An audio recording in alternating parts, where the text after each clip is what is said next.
noches Julián, buenas noches Diego, lo mismo para todo el personal en cabina.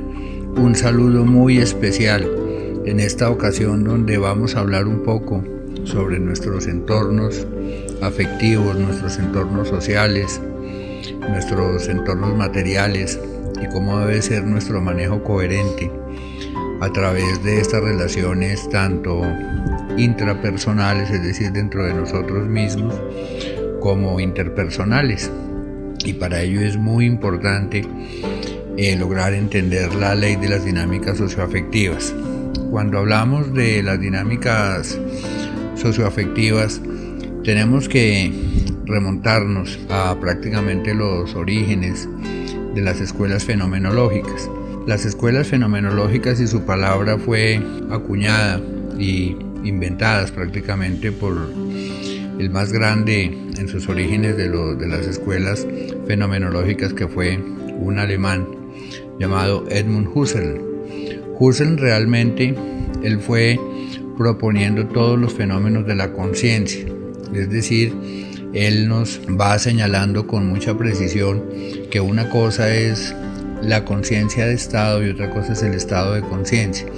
El estado de conciencia bien puede ser estar alerta, estar dormido, la conciencia anaeroide y otras que ya pues desde Pablo se definían muy bien. Psicólogos como Skinner, aun cuando Skinner tuvo grandes precisiones, también tuvo grandes imprecisiones, y esto ha sucedido casi con todos los grandes investigadores en el tema de la psicología. Recordemos siempre que las grandes escuelas de psicología surgieron de la filosofía, y cuando estamos hablando de la filosofía y de todas estas escuelas fenomenológicas, tenemos que llegar a nada menos que Martin Heidegger. Martin Heidegger, en su libro El ser y el tiempo, él nos va postulando la importancia del ser ahí, que es el be there. En las lenguas sajonas no existe la diferencia entre el verbo ser y estar. El estar es básicamente, nosotros lo manejamos con cierta precisión en las lenguas latinas, como el francés, el italiano, el portugués, el español, donde contemplamos con plena claridad la gran diferencia entre el ser y el estar. El ser es más activo y el estar es mucho más pasivo.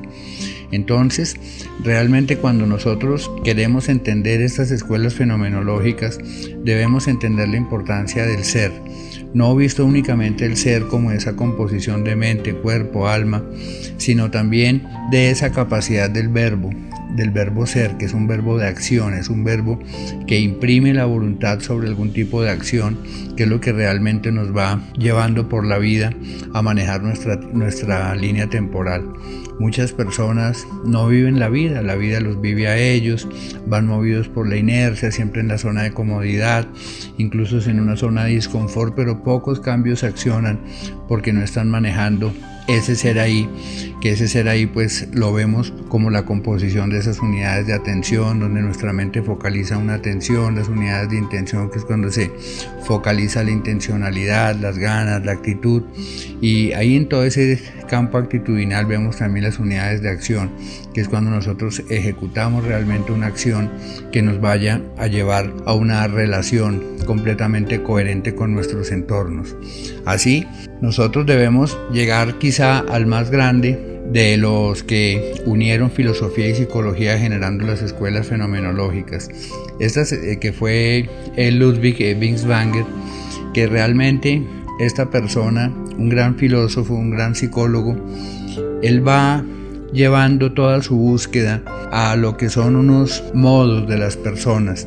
Él nos va definiendo que hay personas con un modo muy singular, que son muy solos, muy autosuficientes, otros que viven en un modo muy dual, que es el tú y yo y tú, que basan su existencia mucho en la pareja, otros viven en un modo muy plural, que renuncian a sí mismos y se ocupan mucho de una sociedad, de una civilización, de una religión, de una carrera, de una universidad.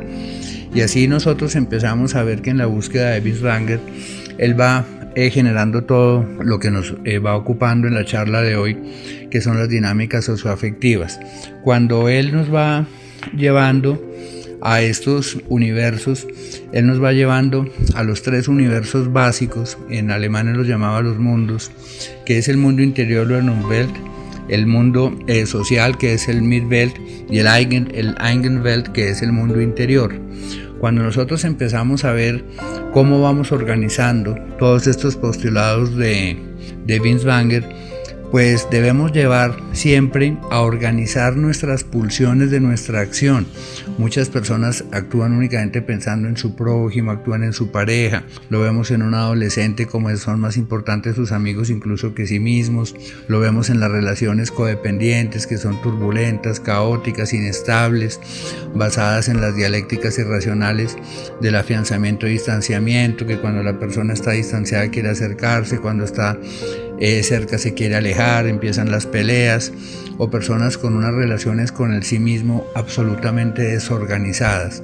Cuando hablamos de una organización con el sí mismo, debemos acuñar y emplear todas estas palabras que nos ofrecen los enfoques psicoanalíticos de las distensiones y fracturas del yo. Unos tienen el super yo, el agente sensor muy desarrollado, se vuelven neuróticos. Otros tienen ese yo movido por el principio del placer demasiado primario y se mueven únicamente buscando sus placeres para satisfacer sus apetitos, sus pasiones. Otros están muy desconciliados o elaboran un yo proyectivo que se va generando en lo que grandes investigadores como Winnicott van definiendo como el falso self, que a su vez pues todo este tema del falso self, de generar un yo que no soy yo, completamente despersonalizado, viene a tomarlo de otro filósofo alemán contemporáneo, de Binswanger, que realmente era Binswanger, donde él nos expone la teoría del yo como sí, es decir, el as if.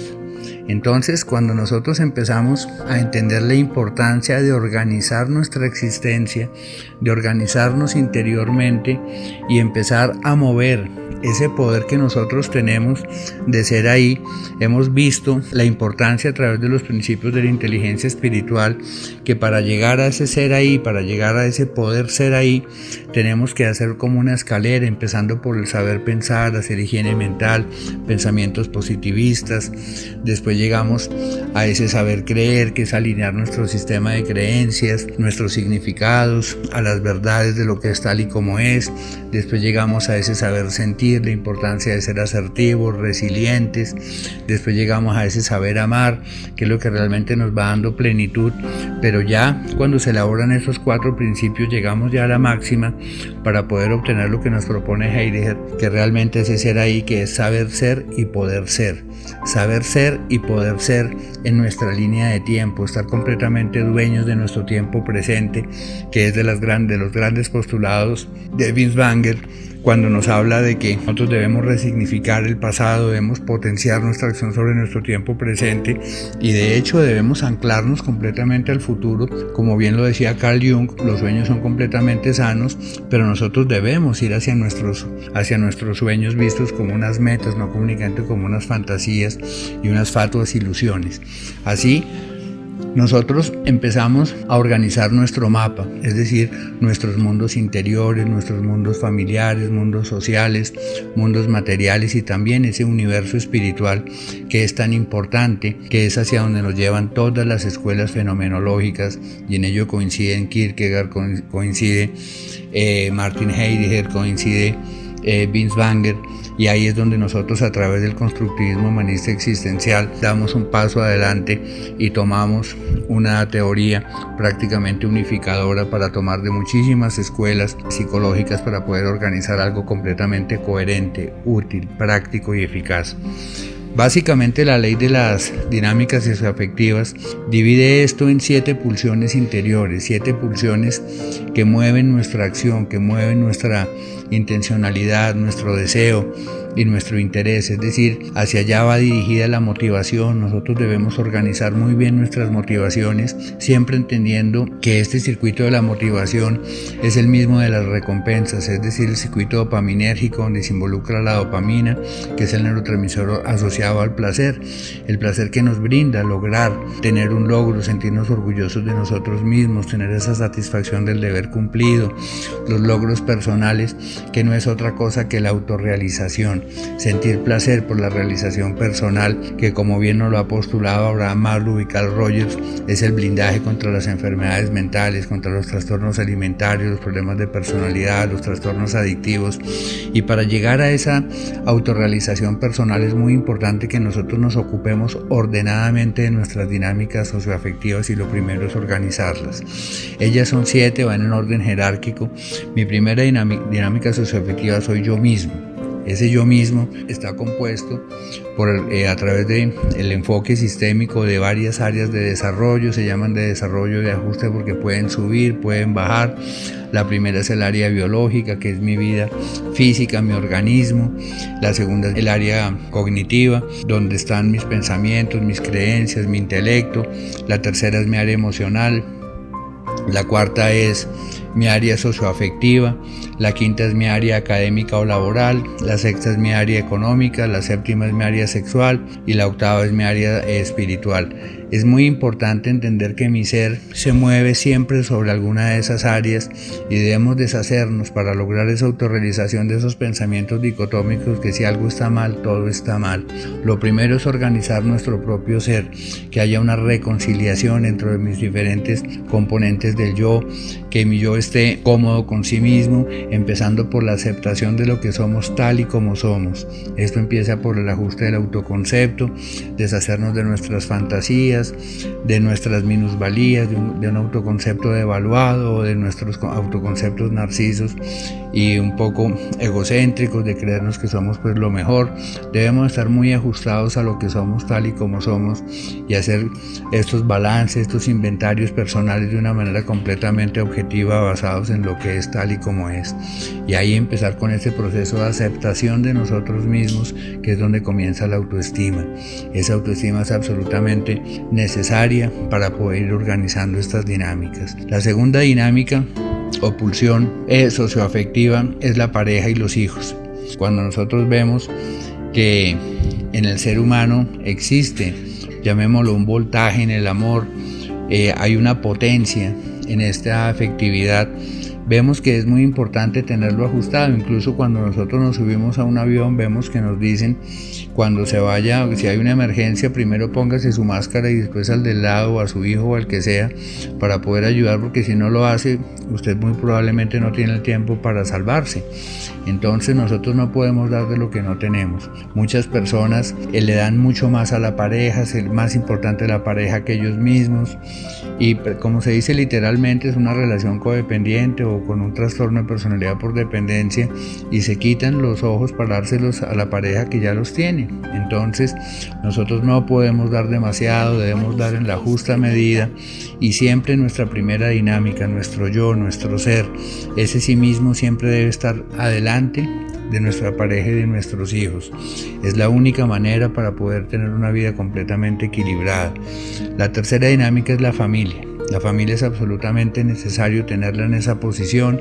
Muchas veces vemos que dos personas se casan, pero la mamá de uno de los de la pareja se la pasa metida en la casa, y ese matrimonio se va a acabar porque alguno de los dos miembros de la pareja le da más importante a la mamá que a la misma pareja, y ese matrimonio está absolutamente condenado al fracaso. Así llegamos a la cuarta dinámica, que es nuestro núcleo social, el lugar donde trabajamos, donde estudiamos, nuestros amigos, y es muy importante tenerlos en ese orden jerárquico, en cuarto nivel de importancia. Primero estoy yo, después está mi pareja, después están mi pareja y mis hijos, después está mi familia, y ya siguen mis amigos y el núcleo social donde me desenvuelvo.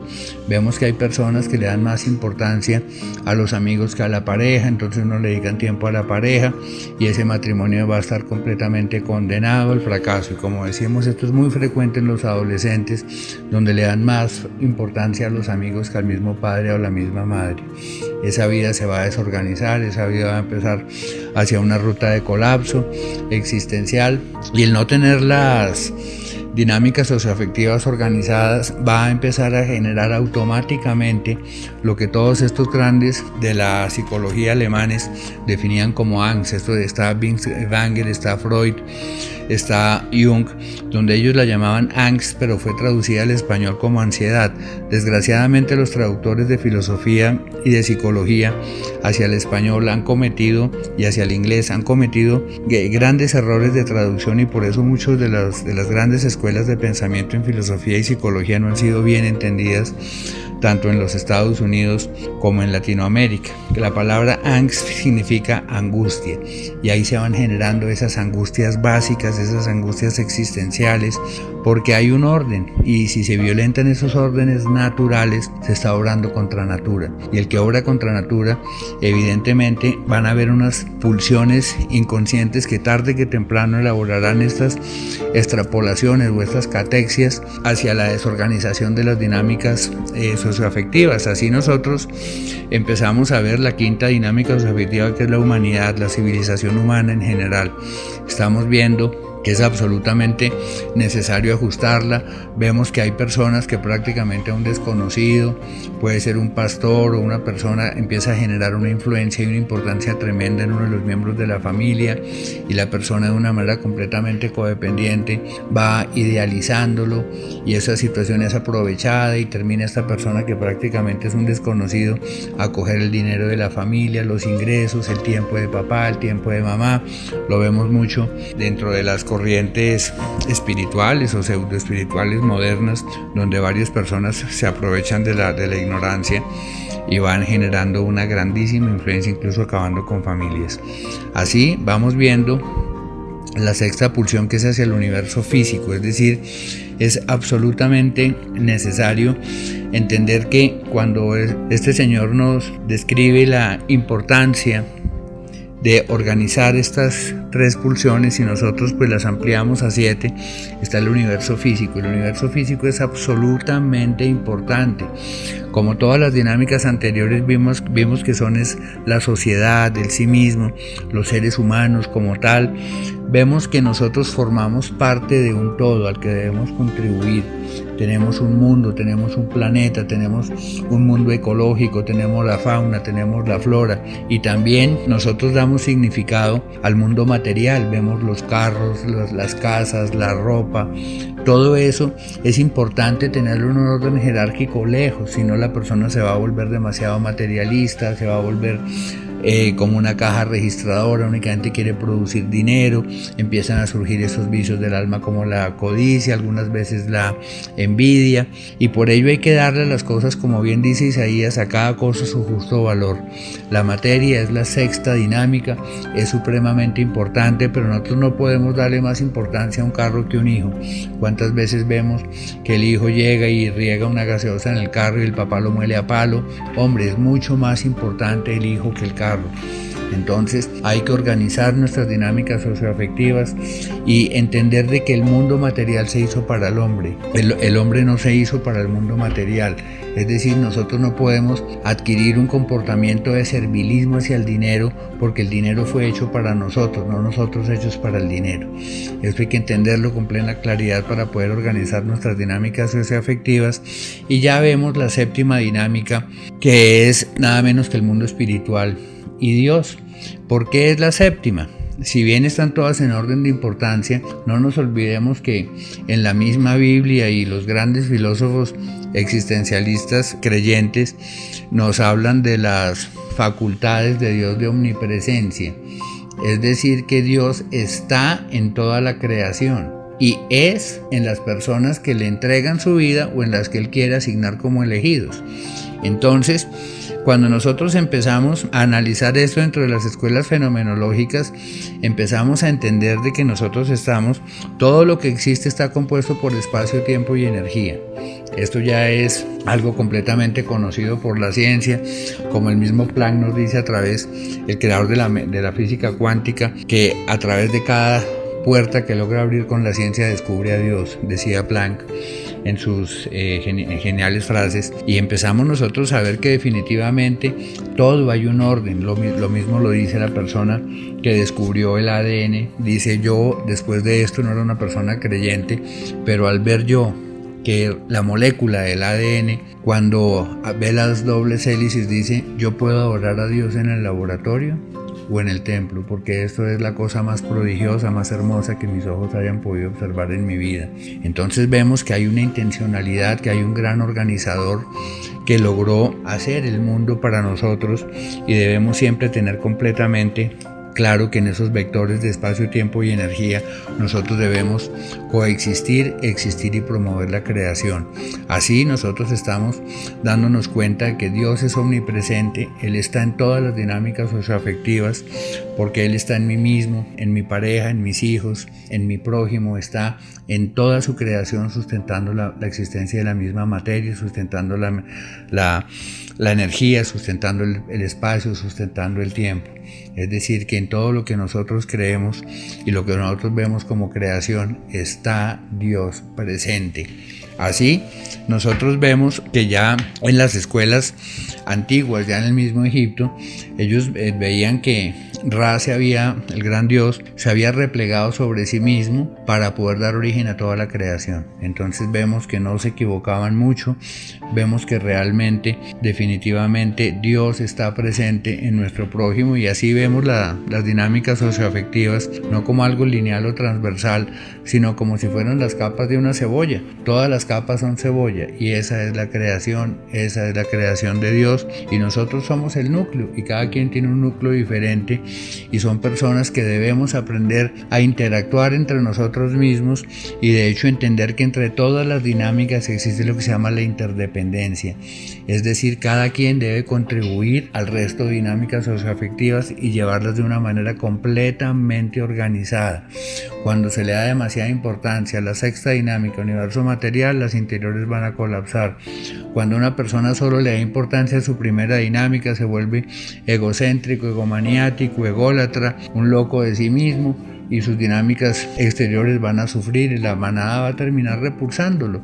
De manera tal que si nosotros queremos formar parte y sentirnos autorrealizados en nuestra área de ajuste socioafectiva, lo primero que debemos es organizar de manera jerárquica los niveles de importancia hacia donde nosotros derivamos nuestra pulsión en la afectividad, hacia donde dirigimos esa intencionalidad, esa voluntad, esa fuerza, ese querer, ese deseo, y empieza de hecho por nosotros mismos, a querernos a nosotros mismos y sentirnos como las personas más importantes de nuestras vidas, porque somos nosotros quienes vamos a avanzar por este tránsito que muchas veces es de sufrimiento, de sacrificio y de angustia, pero qué mejor que llevarlo con una clara intencionalidad de amor, alegría y de entusiasmo, porque ese entusiasmo, nos lo dice la carta de Santiago, es alegría en la adversidad, no es alegría con la adversidad. Y ya para terminar, pues recuerdo el origen de la palabra del entusiasmo, que viene de enteos, en Dios, que es andar con alegría en la adversidad, sabiendo surfear las olas como lo hacen los surfistas con las olas del mar. Las remontan, las surcan, porque si vemos lo malo como las olas, ellas vienen y van. Muchísimas gracias, les habló Andrés Jaramillo, director de Fundación Clínica Función Futuro. No duden en contactarnos en Bogotá al teléfono 774-6022 para tratamientos en los trastornos adictivos, trastornos alimentarios, trastornos de la personalidad, patologías duales, donde gustosamente tendremos el placer de atenderlos muy profesionalmente. Muchísimas gracias, que Dios los bendiga.